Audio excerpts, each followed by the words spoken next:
All right. What's good, everybody? What's good? Welcome back. It's the first one of the year, and I mean, what better way to start the whole thing off than with Mandem, Zana's very own, the gifted, Mr. Pablo, 8%. How you doing, Pablo? Yeah, I'm doing good, my guy. How you doing? Yeah, I'm good. Can I just say that I love what you did with your name, bro? Because I always wondered what your name, how you got your name, right? And then I seen your real name. I was like, oh snap, though, that's so dope. I was like, yo, Pablo.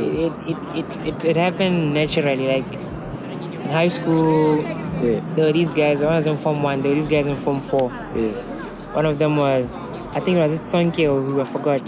They just started calling me Pablo. And I've been like performing and singing for a long time. So then the name just stuck. I bet. And then like I started like recording music after I finished school, right? So I realized that when you put Pablo like on platforms like Yar, it's like, whoa, what the? The South, all of South America comes up. So then I was like, best thing I put signs inside. So I love the percentage sign. I feel like it means good and evil at the same time. And then like the 8 represents like infinity. Energy, you get what I'm saying? And also represents God. So I was like, alright, Pablo. Bro, that's so cool, bro. Like, okay, with that, like piggybacking off of that, can you just give us a little backstory about you, and then about you, and then about your artistry?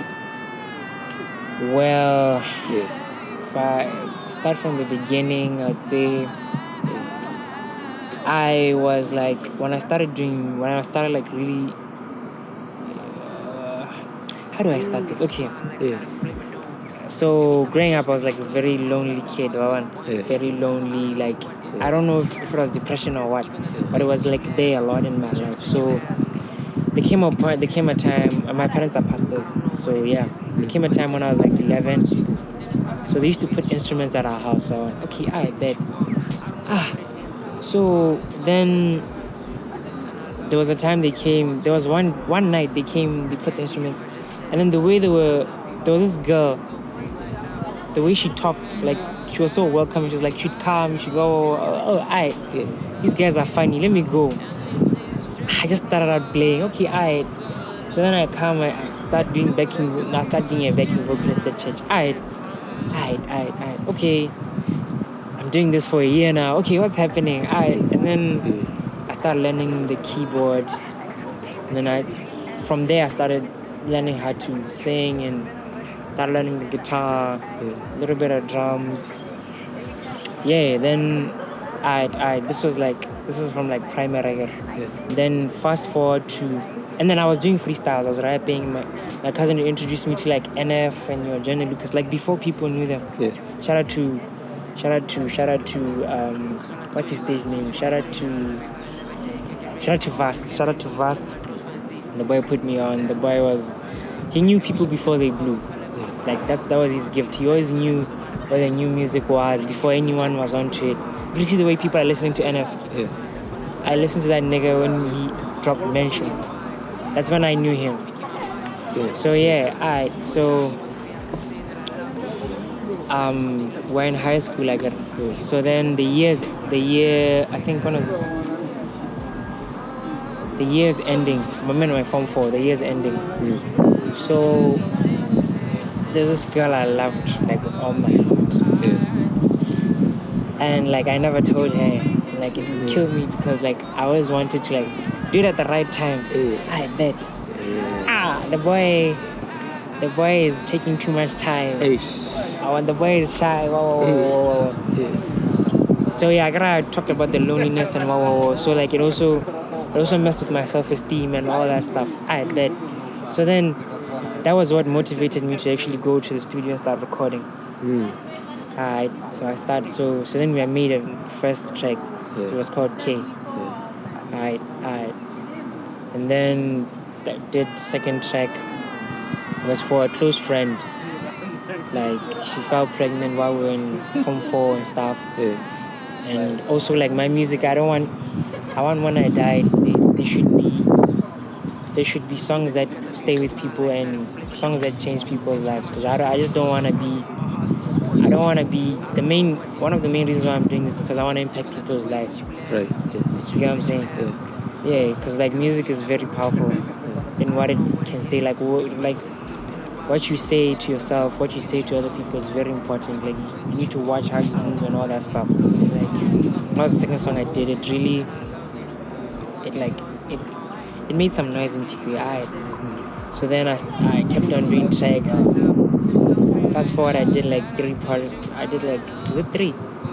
Yeah, did 3 projects. Fast forward, here we are now. And then I started learning how to how to make beats. Because no one was getting the sound that I wanted. Started making my own beats, and then got equipment. And then now, like, I'm finally at the level where I feel like now I understand my craft. Like, at first when I used to like record, I would pay attention too much on like high notes and all that. But now I'm at a level where like I know before I record, I know what I want. I know what I'm trying to get. For example, like the project that I'm working on right now, it's called Mind Step. You know what I'm saying? Mind Step. It's about to drop this year. Like I wanted to make songs that like a checklist to your life, something like that. And make like anthems at the same time. You seen like last year Perfect Noise, like that the first time I performed that song, like the way the crowd was responding, it was impacting. The way they were like, it's like they knew the song, but it was the first time they heard it. Even it's vibes though. You bring the vibes, like even at Exotic's item. So Unbound live session. The way it's like the crowd knew that the song, but they didn't. That's what I'm trying to do. So I think that's everything in a nutshell. So we're in Basco right now. Yes, sir. Meaning you're a student, right? Yeah, I'm a student. What are you studying for? I'm studying international business administration. Why? Why? Why did you choose that course? If I'm being totally honest with you, I just picked it. Just picked? I honestly, I don't really like the concept of school because of my mother. My mother studied to do chemistry and and you know, like those courses are like really hard. Graduated, she was working at the mine in DCL, and like at home you'd never see her. Early in the morning she goes to work. She comes back, she's like really tired. Maybe I'm in my room. She eats, she sleeps. So it's like, what's the point? You get what I'm saying? Like what? Like you work, you go to school for that long, come back and then you work that much. You don't have a life. So it's like I feel you, because I think I don't know if I can say lucky enough to experience something like that at a young age. But man, I was working as a developer, right, a coder, a programmer. And that is such a demanding job to do, man. Day and night, it doesn't stop. So at some point I was like, no, do I really want this to be a career? It's like you're living like a slave. Like a long-term thing where I can spend time with my family and stuff like that. It's like that's like also on that point, like that's why it's important for like everyone to be business minded, because like if you can monetize, you can like be selling t-shirts and you can monetize it. So if you know that people in games, they have t-shirt businesses in there, they bought cars, they're renting a house in there, you know what I'm saying? Things like that. Those people, sure, they're working hard, but like they are the owners of their business. They can have free time, they can have music. So in terms, even in the music, like I feel like a lot of us artists, we don't appreciate the business side of things. I'm one person who I didn't care about that. I was like, I'm trying to make good music. The rest of the stuff is rubbish. But like, how can you monetize yourself if you don't go to the business side? You get. So yeah, you artists out there, come on, it's time we monetize ourselves, man. Yeah. And perhaps, I mean, the realization dawned on you about career and family, you know. So perhaps it's on you to find the middle point, you know. Yeah. Where do I like say this is where I stop. This is where, because at the same time I like going on both sides of the spectrum. That percent you get like on the same time it's like there are no jobs, you know, in bots. There are no jobs. It's really hard. So like, it's like, what do? You go to school, do that hard course, and then you live that life where you're never free, or do you just, you know, just leave school and then you get? So it's sometimes it's like there's no right answer. You get what I'm saying? It's like there's no right answer. So I guess that's why I'm still in school. Now, I've heard your work, right? Yeah. And I have an idea, but please, like, reiterate for people that are watching why exactly you haven't stopped doing what you do up to this point. Why exactly I haven't stopped what I... Yeah, why are you still doing it? Because I enjoy this. Like, when I'm recording, everything stops. Like, I can be in the studio for, like, the whole day. That days when I can be in there like the whole day and I'm checking the time like, wow, I've been here for 8 hours and like, you get what I'm saying? That type of a thing. That's one reason why I do it. The impact reason also. And also the third reason, I want to go on a world tour. That's one thing I want to do.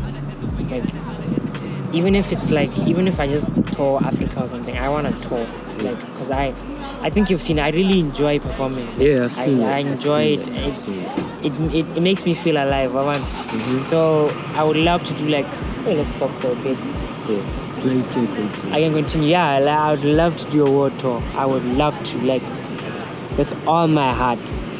Yeah. That's awesome. That's dope. You're singing, bro. Yeah. Like, do you attend voice training lessons, or it's all self-taught? Like, because your singing is on a sort of like professional level to some extent, if I may say so. Yeah. You would say that, but it's not like there yet. It's not like there yet. It's because it's practice. I gotta just say about that thing about being lonely and it helped me, because there were times when I would like be alone and just I'd practice my voice. I would do vocal training. I would watch videos. And also like churches like that platform where like you could make a mistake and you could perfect it. Like, imagine you're literally playing at church every Sunday. You start learning. Okay, this, that, you get. So after some time, you kind of get better. You kind of get better. And yeah, that's where I'm at. I'm trying to get I want to get a vocal coach, because I want the art to be at that level. You get what I'm saying? I don't want this thing of like, hey, what's on an artist? Nah. You need to listen to. I want the person who hates me to listen to my songs and be like, I hate this nigga, but he's dope. But like this, I can't deny that. Yeah, you know what I'm saying? Yeah. That's where I'm trying to be at. I feel you. Yeah. Now, can we just go through your catalog, like your somewhat vast catalog, right? Yeah. Specifically the EPs, I guess. The EPs, okay. The EPs, right?